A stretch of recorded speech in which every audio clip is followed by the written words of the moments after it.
This is what happened when we tried to do aerobatics with our 61cc RC plane. Hey guys, I am Joshua. Today we are going to do some 3D maneuvers with our 61cc RC plane.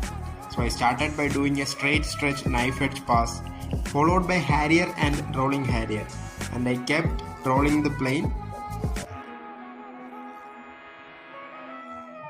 Now it is inverted and we are doing an inverted pass.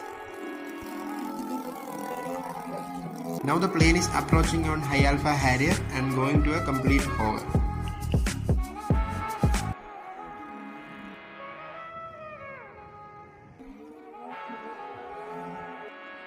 And finally the inverted low pass.